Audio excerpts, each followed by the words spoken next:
Laboratory of Insurgency ang Davao City noon. So in 1996, mga 6 na buwan pa lang ako dito sa lalawigan, sa Davao del Sur, ay itinasper na ako sa Davao City.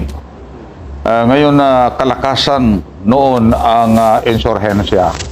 Kaya sabi ko nga ang Agdao, isang napakalaking barangay dyan ay naging laboratory ng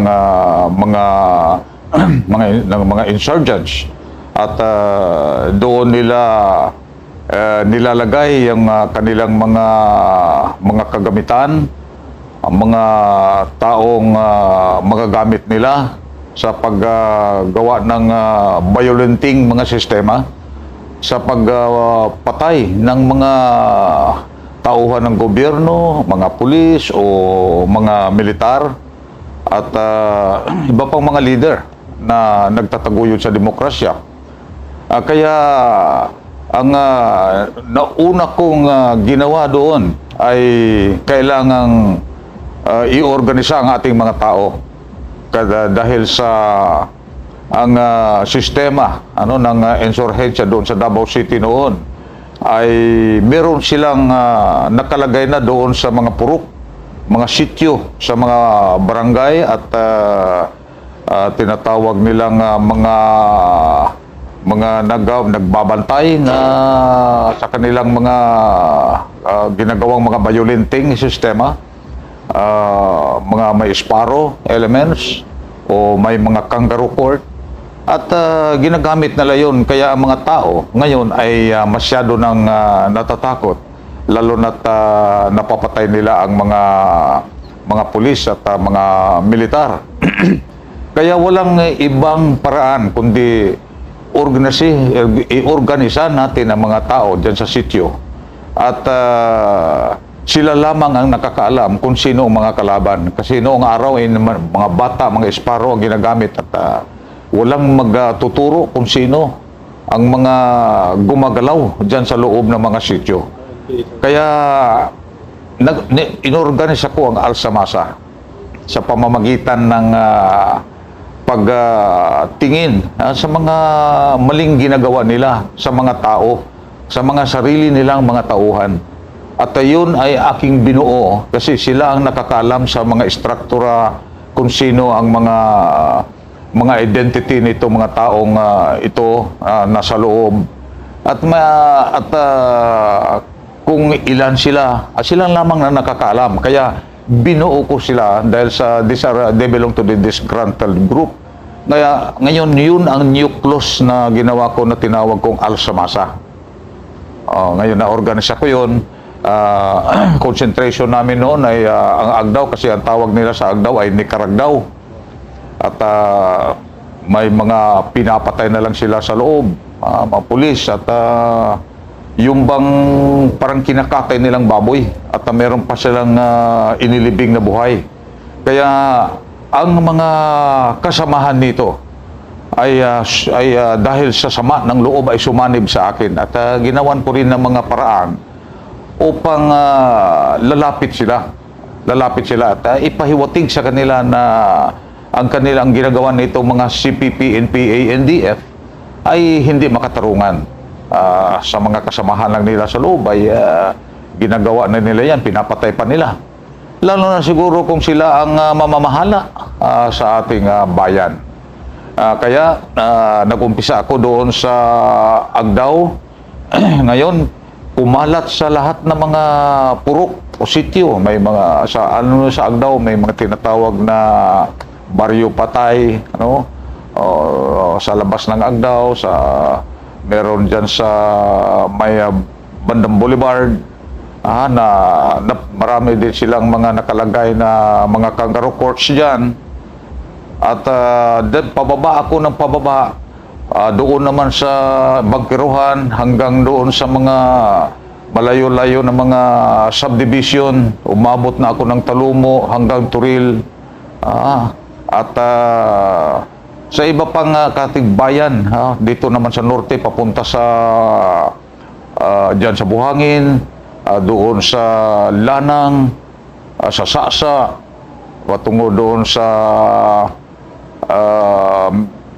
ilang tibungko, no? At yan na-organisa ko na. Inorganisa ko ang Alsamasa. Kaya lahat ngayon ng mga ginagawa nito mga CPP, NPA, NDF ay hindi na maaring ilalaganap kasi ituturo na nila eh. Ituturo na at saka ang mga tao na mismo. Kaya tinatawag ko din itong people's power ang Alsamasa. Sila na mismo ang gumagawa at sinusuportaran ko ang Alsamasa noon. Ganun ang umpisa niyan. So, sa kasagsagan ng kaguluhan noon, sir,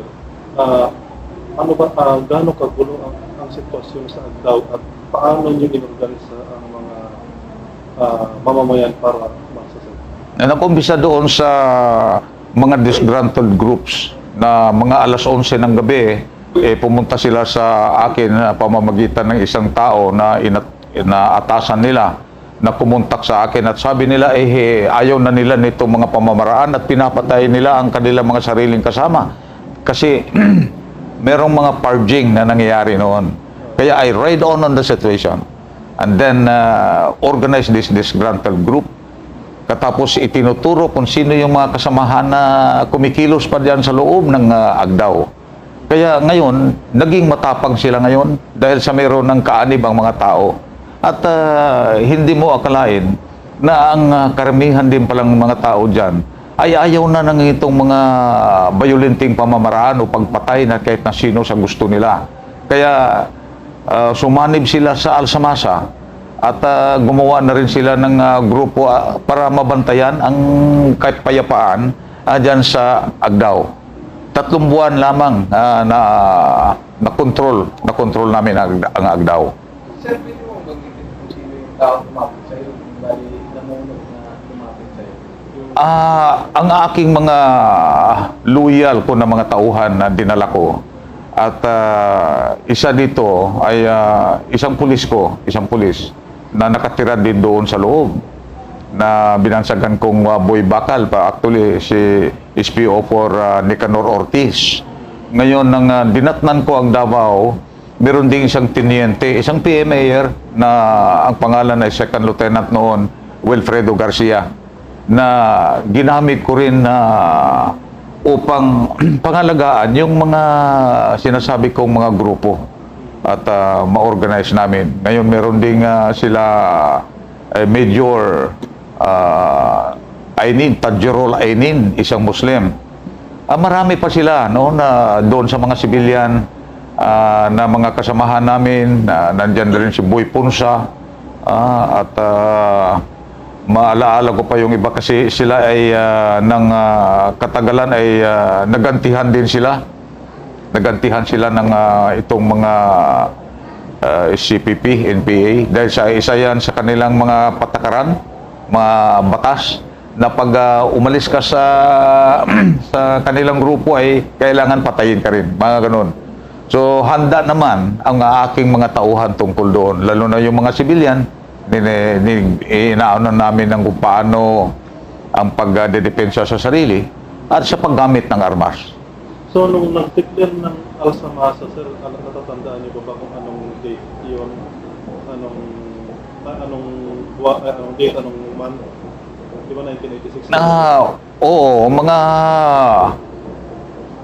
kung matagal na kasi no, pero 3 buwan nang ma-assign ako doon ay nakontrol na nga namin. Pagkatapos mga 6 na buwan ay na palaganap na namin lahat diyan sa Davao City, maliban lamang sa Pakibato na nandoon sa hinterlands yun, sa bukid-bukid, at doon sila tumatakbo, nagtatago. Pero dito sa kalagitnaan ng syudad, sa populasyon, sa maraming populasyon, ayun na kontrol na namin. Kasi hindi na maaring makapasok ang sino man na mga membro nila sa CPP, NPA upang gagawa na naman ng mga pangpatay sa mga kalaban nila. Mga 1986 yun at pinagpatuloy namin hanggang 1987. Doon sa panahon na sumigaw o nag-umpisa ang Alsamasa, Nagtatake pa rin ba ang mga NPA sir na pumasok ulit? Merong mga small encounters lamang. Dahil sa nung nadeklara na namin ang pag-alsa ng mga tao, ay lalo na yung aking mga scheme noon na nahuhukay namin ng mga libingan ng mga pinagpapatay nila. Pagkatapos gumawa ako ng mga ataol para ilagay yung mga buto sa mga labi ng mga napapatay nila at nilagyan ko ng bandera, ipinarada ko lahat sa Davao yan. At nandoon ang ulo na, nandoon na sa San Pedro, ang buntot nandoon sa Santa Ana. Makita nyo sa dami ng tao. Ngayon nakisabay na rin ang mga panatikong grupo. Narinig ninyo yung Pulahan, Ituman, mga ganon na hindi naniniwala dahil sa may kulto. Hindi naniniwala na tatablan sila ng bala. Ngayon, ginamit ko rin yun. At di nagtagal ay nag-organize din sila ng kanilang mga grupo. Dumami. Naging putian, greenan, yeluhan, maliban pa sa Pulahan, sa Ituman. Kaya ang tawag ko sila kanila ay Rainbow Brigade. Pag nagpamarsya kami sa syudad noon, makikilala ninyo sila sa kanilang sa ulo may tinatali sila na kolor. Counter sign. Mga kolor nila na sila ay Pulahan, sila Ituman. Ganon. So dumami ang sa Davao at kahit na mga kukunti lamang nakukuha namin noong panahon na yon na sa ating mga pamahalaan ay meron ding mga tao sa siyudad ng Davao na sikretong nagbibigay ng tulong para sa Alsamasa. Ay ito yung mga malalaking negosyante. Ako lamang nakakaalam kung sino-sino mga ito. Pero sa pag-alsamasa na sir yan, kasi alsamasa is wala naman silang sariling armas. Siguro kung nilagpipler lang sila ng armas. Ano ba sir na binigyan nyo rin yung iba ng sinuportahan nyo? Ganito yun. Isang tatawagin kong isang malaking risk sa aking leadership bilang Metro Discom Commander doon na pinili ko yung aking mga tauhan lalo na sa mga critical na lugar at binigyan ko ng armas. Kasi ang batas kasi ng CPP-NPA ay talagang papatayin ka, masakrin ka, pati pamilya mo, pati bata, at naginawa nila yan sa Pakibato.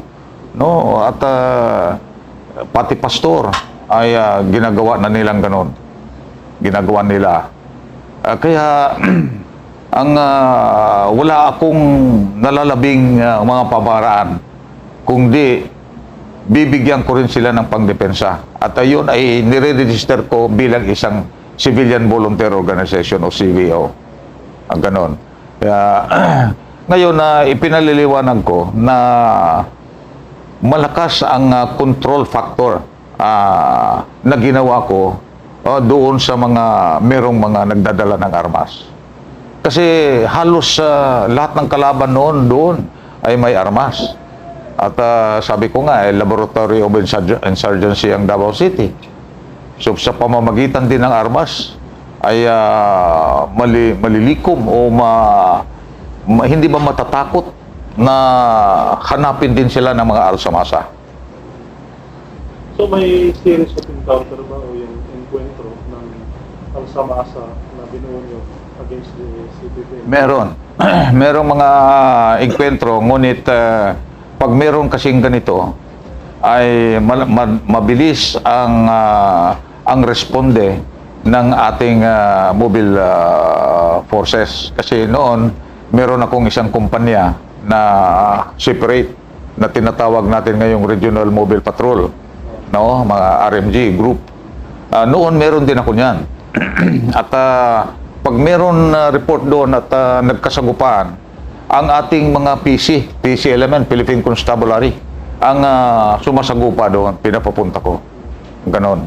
Parang reinforce agad sir. Doon sa may barangay at hindi naman nahihirapan kasi doon sa barangay meron ding naorganisang mga detachment na ng alsamasa.